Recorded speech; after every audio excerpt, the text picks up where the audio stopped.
আমার Filipino black আক ঝোপাটা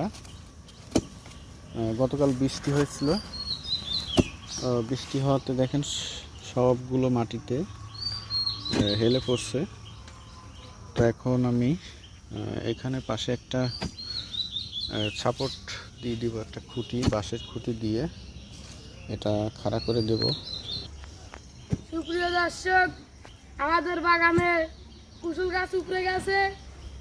যার যার যেটি কল আছে সবাই 30টা নিয়ে চলে আসুন আমার কাছে। হুবাবিন এই সুন্দর আর তো ওইদিক সরা, বাঁকা হইল সোজা কর, আর একটু সামনের দিক দিয়ে। হ্যাঁ, আর একটু সামনের দিক, ওই দিক।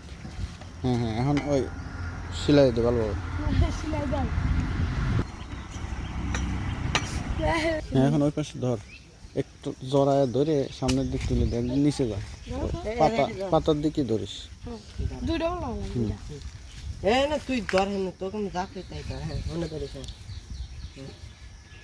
দুই জায়গায় বাঁধবো না, এক জায়গায়।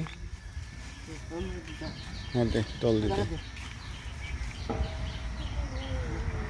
একটু উপর পাইরে বাঁধিস, উপরের দিক, তালিকা ভালো থাকবে না।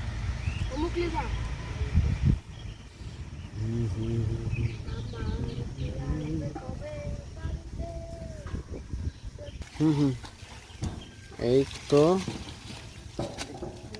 দাঁড় করিয়ে দেওয়া হয়েছে, এখন সুন্দরভাবে বেঁধে দেওয়া হবে। যেটি কল লাগলো না, আমাদের গাছ আমরা তুলে ফেলে দিলাম।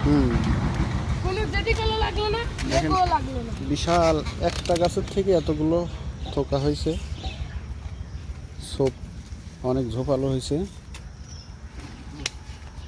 গতকালকে ভারী বৃষ্টিতে মাটিতে শুয়ে পড়ছিল আর কি। তো এখন তুলে দেওয়া হলো। এটা ফিলিপিনো ব্ল্যাক আক। আমাদের কাজ শেষ হলো। ধন্যবাদ সবাইকে।